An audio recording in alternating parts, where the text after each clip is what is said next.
Berlokasi di sebuah desa di Korea bernama Gokseong, kisah akan berfokus kepada seorang polisi bernama Jonggu. Hari itu ia sedang bertugas untuk mengevakuasi korban pembunuhan satu keluarga. Yang anehnya, sang pelaku sudah tidak seperti orang-orang pada umumnya. Dari tubuhnya sudah dipenuhi dengan luka infeksi dan matanya berubah seperti hantu. Setelah Jonggu menyelidiki sekeliling rumah, nampak segerombolan jamur yang tumbuh di sela-sela dinding rumah yang kemungkinan luka infeksi dari tersangka berasal dari jamur tersebut. Di malam harinya, hasil pemeriksaan medis terhadap tersangka sudah keluar. Di situ dikatakan jika penyakit kulit yang diderita oleh tersangka disebabkan oleh jamur beracun. Namun rekan Jonggu bernama Haesung memiliki kecurigaan lain. Ia tiba-tiba teringat dengan sebuah cerita yang dialami oleh seorang warga saat berada di dalam hutan untuk berburu hewan.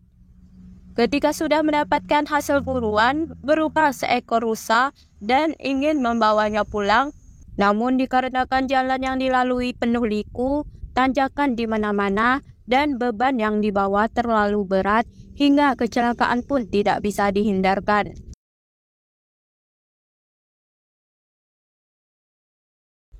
Di saat bersamaan muncul seorang pria yang hanya berpakaian celana dalam bagaikan kanibal memakan daging rusa secara mentah-mentah.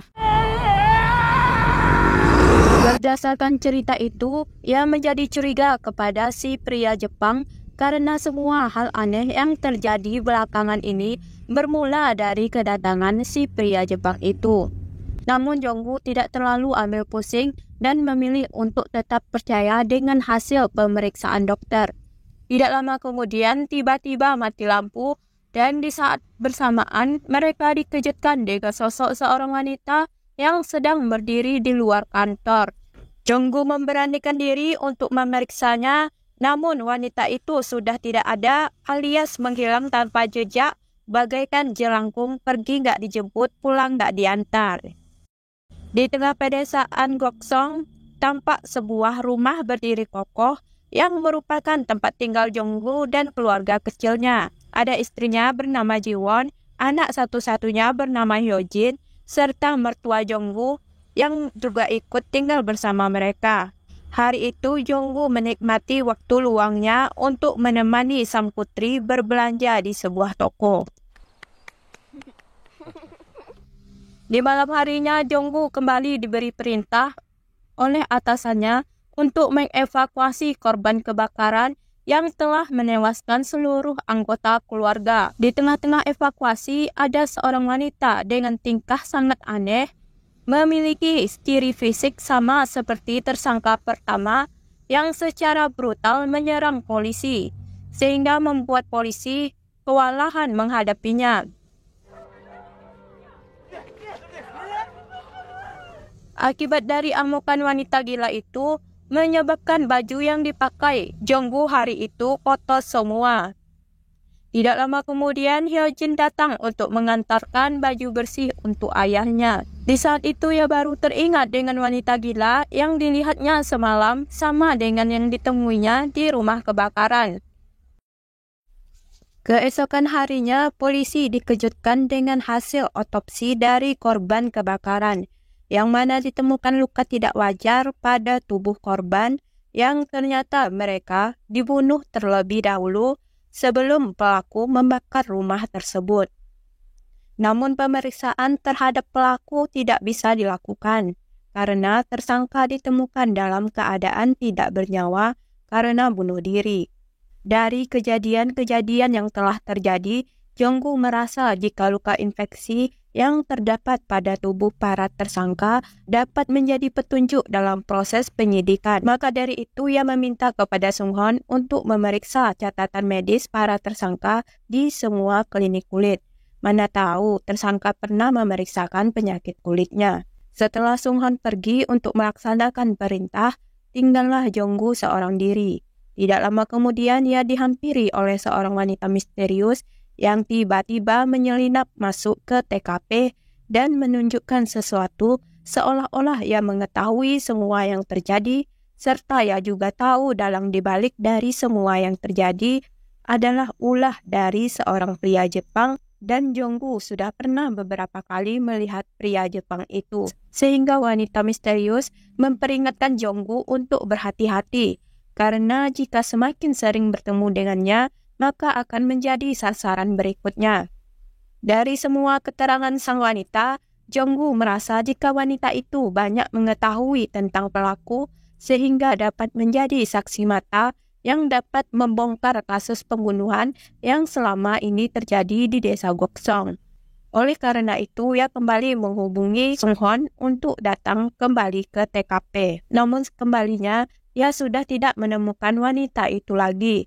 Dan ketika mencari keberadaan si wanita, tiba-tiba ia menemukan hal yang mengejutkan, di mana ada seorang pria paruh baya yang hanya berpakaian celana dalam, sedang memakan daging mentah, dan semua kejadian menyeramkan yang dialaminya ternyata hanyalah mimpi. Setibanya di kantor polisi, Jonggu bertemu dengan atasannya yang terus-terusan mendesaknya untuk menyelesaikan kasus pembunuhan yang terjadi akhir-akhir ini. Maka dari itu, sebagai polisi yang memiliki tanggung jawab untuk menuntaskan kasus ini pun teringat dengan perkataan si wanita misterius jika pria Jepanglah yang menjadi dalang di balik semua kejadian di desa itu. Dan kebetulan ada seorang warga bernama Byung-gyu yang pernah melihat langsung si pria Jepang saat berada di hutan. Maka dari itu, untuk mencari informasi lebih jauh mengenai si pria Jepang, mereka berdua pun bergegas pergi ke rumah Byung-gyu. Dan inilah pria yang bernama Byung-gyu yang menceritakan mengenai kejadian yang pernah ia alami saat bertemu dengan orang Jepang di hutan cukup menyeramkan. Dan untuk membuktikan perkataannya, ia juga menunjukkan bekas gigitan pada tangannya yang dilakukan oleh orang Jepang itu. Semenjak kejadian yang menimpanya, ia sudah tidak lagi berani untuk pergi ke dalam hutan. Namun demi membantu proses penyelidikan polisi, ia pun memberanikan diri untuk melangkahkan kaki kembali ke dalam hutan.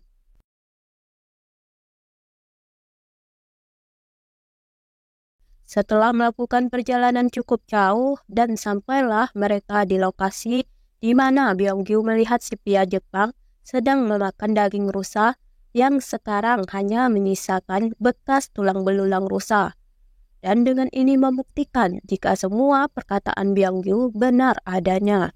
Karena itulah Byung-gyu tidak berani melangkah lebih jauh untuk ikut bersama polisi mencari keberadaan si pria Jepang dan memilih untuk pergi dari hutan itu.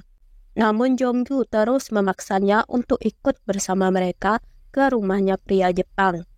Hingga Byung-gyu yang memiliki kesabaran setipis tisu pun tersulut emosi hingga mengeluarkan kata-kata sumpah serapah yang justru balik kepada dirinya sendiri. Akibatnya, ia langsung dilarikan ke rumah sakit. Di saat yang bersamaan, Jong-gu melihat Heng-guk yang merupakan tersangka dari kasus pembunuhan pertama tadi sedang mendapatkan perawatan di ruang ICU. Namun hal mengejutkan pun terjadi.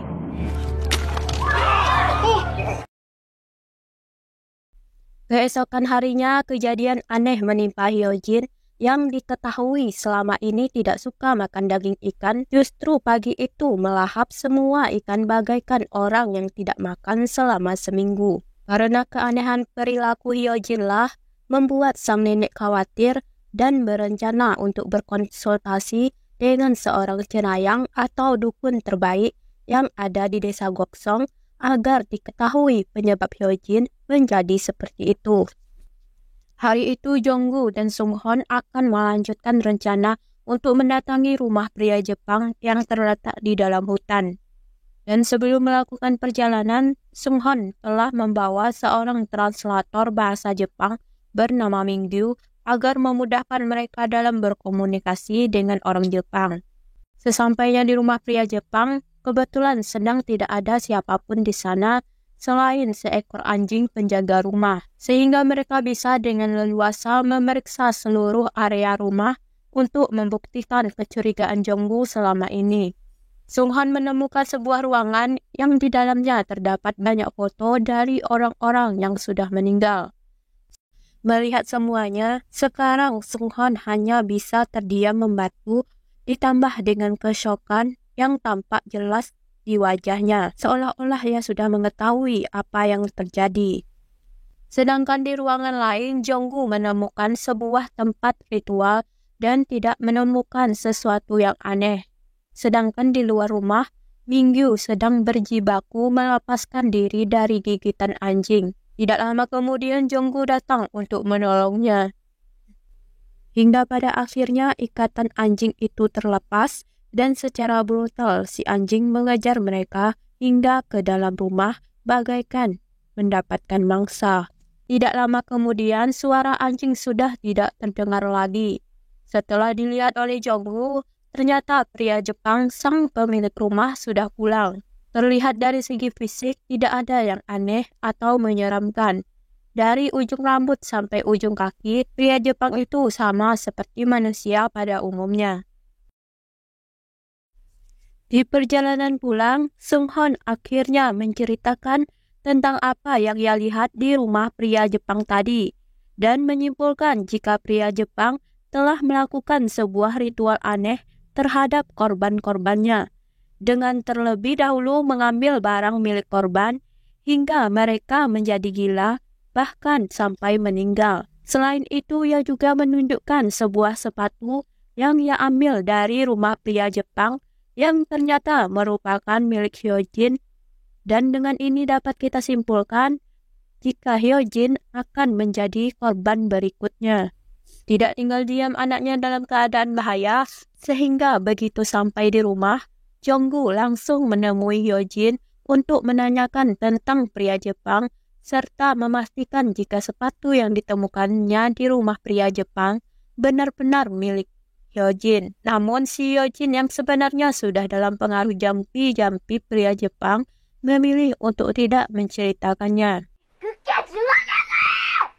Jong-gu tidak menyerah begitu saja untuk menemukan bukti. Setelah Hyojin tertidur, ia memeriksa seluruh badan Hyojin untuk memastikan apakah Hyojin memiliki penyakit kulit seperti para korban yang ditemuinya. Dan benar saja, terlihat tanda-tanda penyakit kulit yang sama persis dengan para korban sudah muncul.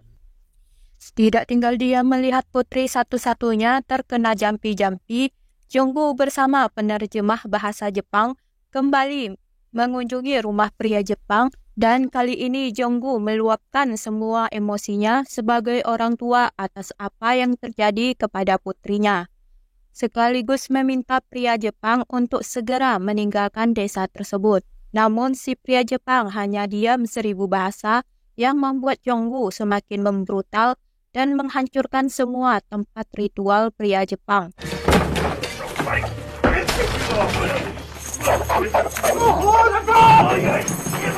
Bahkan tidak ada lagi kata takut dalam kamusnya, yang saat itu juga membabi buta membunuh anjing kesayangan dari pria Jepang. Pria Jepang tidak terima atas apa yang dilakukan oleh Jong-gu terhadap dirinya dan mengirimkan seekor kambing hitam yang sudah mati. Dan tidak hanya itu, tiba-tiba mendadak Jong-gu tidak bisa menggerakkan anggota tubuhnya. Maka dari itu, istri serta mertuanya mengantarkan Jong-gu ke tempat pengobatan alternatif. Sedangkan Hyojin dititipkan kepada tetangganya. Mengetahui hal itu, Jong-gu tidak bisa tenang membiarkan Hyojin ditinggal sendiri pun bergegas untuk pulang. Dan setiba di rumah, mereka dikejutkan dengan apa yang sudah dilakukan Hyojin terhadap tetangganya.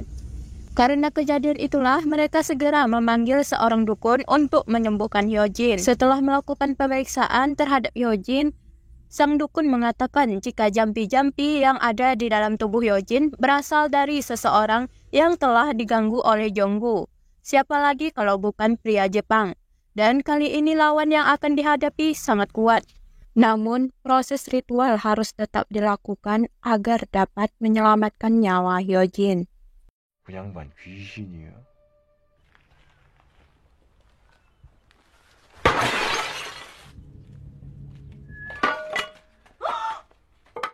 Keesokan harinya terjadi lagi kasus pembunuhan di desa Boksong yang dilakukan suami terhadap istrinya. Namun polisi tidak menemukan tersangka di TKP yang ternyata tersangka juga merupakan korban santet dari pria Jepang. Jonggu tidak membiarkan sang anak terus-terusan merasakan kesakitan akibat ulah pria Jepang, dan jika dibiarkan, si pria Jepang akan terus membrutal menghabisi semua nyawa penduduk di desa Goksong. Dan untuk bisa mengalahkannya, harus segera dilakukan ritual oleh dukun, serta dukun menjelaskan apa saja yang tidak boleh dilakukan saat melakukan ritual. Salah satunya adalah untuk tidak mengganggunya selama proses ritual dilakukan. 한 돈천 들지 않겠어? Di malam harinya, dukun mulai melakukan proses ritual. Di saat bersamaan, pria Jepang juga melakukan ritual untuk melawan sang dukun.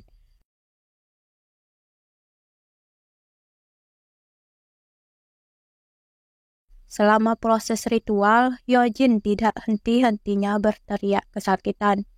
Melihat Hyojin yang sangat tersiksa, Jonggu pun merasa tidak tega dan berupaya untuk menghentikan ritual tersebut. Hyojin akhirnya dibawa ke rumah sakit untuk mendapatkan perawatan. Tidak lama kemudian, Mingyu datang untuk menjenguk Hyojin dan merasa turut prihatin melihat keadaan Hyojin. Di saat itu pula, dia berpikir untuk menanyakan langsung kepada pendeta mengenai kejadian yang menimpa Hyojin. Mana tahu ada jalan keluar untuk kesembuhan Hyojin. Setibanya di gereja dan bertemu langsung dengan pendeta, Jonggu menceritakan semua yang terjadi kepada putrinya akibat ulah dari iblis berwujud manusia yang hanya dia ketahui dari perkataan sang dukun yang menyebut jika pria Jepang adalah iblis. Namun dia sendiri tidak pernah melihatnya secara langsung. Maka dari itu, pendeta menyarankan Jonggu untuk tetap percaya kepada pengobatan dokter. Perkataan dari pendeta memancing rasa penasaran Jonggu untuk membuktikan sendiri wujud asli dari si pria Jepang, apakah manusia atau iblis. Namun ia tidak ingin mati konyol jika menghadapinya sendiri. Maka dari itu Jonggu mengajak teman-teman setongkrongannya untuk membantunya. Dengan membawa senjata tajam lengkap, mereka siap untuk melakukan pertempuran. Setiba di rumah pria Jepang, mereka mencari keberadaannya di sekeliling rumah, namun tidak ditemukan karena si pria Jepang sudah tahu jika Jonggu akan mendatangi rumahnya kembali. Di saat bersamaan muncul sesosok pria aneh, datang langsung menyerang. Mereka dibuat ketar-ketir bercampur rasa takut saat menghadapinya, karena sangat sulit untuk bisa melumpuhkannya. Semua benda tajam yang mereka gunakan untuk menghadapinya saat itu seperti tidak ada gunanya. Tidak lama kemudian, si pria aneh itu menunjukkan reaksi kesakitan yang ternyata dikendalikan oleh pria Jepang. Tidak tinggal diam melihat pria Jepang lolos, Jonggu dan kelompoknya berlarian mengejar si pria Jepang. Hingga di suatu titik di mana tidak ada lagi jalan untuk pria Jepang bisa berlari, sehingga terpaksalah dia bersembunyi di bawah bebatuan untuk menyelamatkan diri.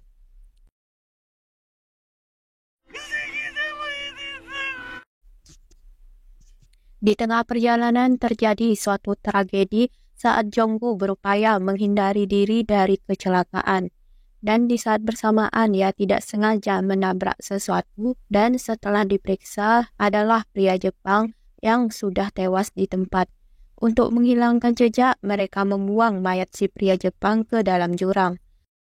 Jonggu langsung datang ke rumah sakit untuk menemui sang putri yang masih dirawat. Jonggu dibuat terharu bercampur bahagia tatkala melihat kondisi sang putri sudah sembuh dan kembali seperti sedia kala. Di hari itu pula, Hyojin juga sudah diperbolehkan untuk pulang. Di sisi lain, sedang terjadi keramaian di rumah Sunghon yang ternyata ada kasus pembunuhan yang dilakukan oleh Sunghon terhadap istrinya, dan lagi-lagi disebabkan oleh kiriman guna-guna dari pria Jepang. Di malam harinya, dukun bermaksud untuk mendatangi kembali rumah Jonggu dengan tujuan untuk memeriksa kondisi Hyojin. Namun, sesampainya di rumah Jonggu, ia bertemu dengan seorang wanita, dan entah apa yang dilakukan si wanita hingga sang dukun terus memuntahkan cairan yang membuatnya harus pergi dari tempat itu. Sepanjang perjalanan, si dukun terus-menerus menghubungi Jonggu, namun tidak diangkat dikarenakan Jonggu menganggap urusannya dengan sang dukun sudah selesai, sebab anaknya sudah sembuh sepenuhnya dan pria Jepang juga sudah mati.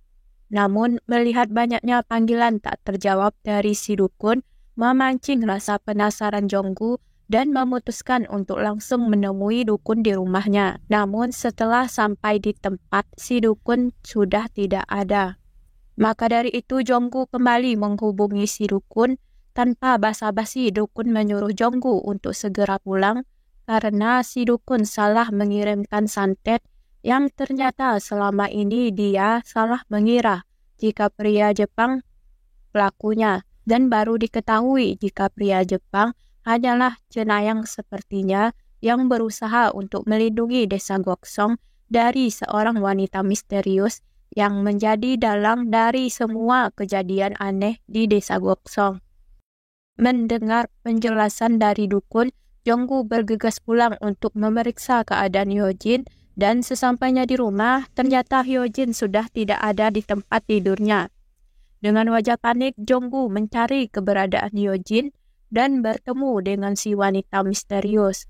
Lalu si wanita misterius meminta Jonggu untuk menunggu di sana sampai ayam berkokok sebanyak 3 kali, karena ia sudah memasang penangkal di rumah Jonggu untuk menyelamatkan keluarganya. Hal itu menimbulkan kebimbangan di hati Jonggu, yang mana harus ia percayai, perkataan si dukun yang menyuruhnya pulang atau perkataan si wanita misterius untuk menunggu. Di sisi lain, Hyojin sudah kembali ke rumah, namun terlihat dalam keadaan kerasukan, dan dengan rakusnya memakan semua makanan tanpa henti. Sedangkan sang ibu dan neneknya hanya bisa melihat kelakuan aneh Hyojin tanpa berkata sepatah kata pun. Jonggu yang masih dalam keraguan dalam memutuskan siapa yang harus ia percaya, tiba-tiba melihat sebuah jepit milik putrinya yang berada di tangan wanita misterius. Karena itulah membuatnya percaya dengan perkataan sang dukun dan memilih untuk pulang. Dan penangkal yang dipasang oleh wanita itu di depan rumah Jonggu tiba-tiba layu. Dan itu artinya penangkal dari si wanita misterius sudah tidak berfungsi dan gagal dalam menyelamatkan keluarga Jonggu. Di dalam rumah, Jonggu menemukan istri dan mertuanya dalam keadaan tewas akibat perbuatan yang dilakukan oleh Hyojin dalam keadaan tidak sadar akibat pengaruh jampi-jampi. Tentunya semua itu membuatnya merasa syok, sedih, bercampur aduk menjadi satu. Dalam rasa kecewa itu, ia mengingat sosok anaknya dulu yang begitu ceria dan baik, dan tidak mungkin akan melakukan hal sesadis ini. Maka dari itu, Jonggu akan terus bersama putrinya dalam menghadapi semua yang terjadi. Dari semua kejadian yang menimpa keluarganya dan seberapa besar pengaruh jampi-jampi dari orang Jepang menimbulkan rasa penasaran yang menggebu-gebu di hati Mingyu.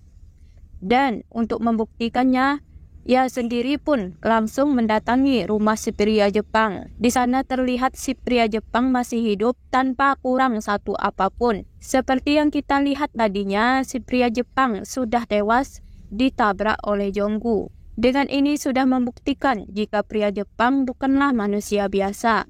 Dan tidak butuh waktu lama, si pria Jepang menampakkan wujud aslinya yang berbentuk iblis. Keesokan harinya, si dukun tampak berjalan dengan santainya masuk ke dalam rumah Jonggu dan mengambil foto dari mayat istri dan mertua Jonggu yang sudah tewas. Tentunya kita akan bertanya-tanya apa maksud dari tindakan dukun tersebut. Dan semua terungkap dari potongan skin yang tidak dimasukkan ke dalam film. Jika ternyata dukun dan pria Jepang telah bekerja sama untuk membuat kekacauan di desa Goksong dengan tujuan untuk mencari keuntungan pribadi. Sedangkan sosok si wanita misterius sebenarnya adalah orang yang berusaha untuk menyelamatkan desa Goksong dari perbuatan iblis berwujud manusia, yaitu pria Jepang.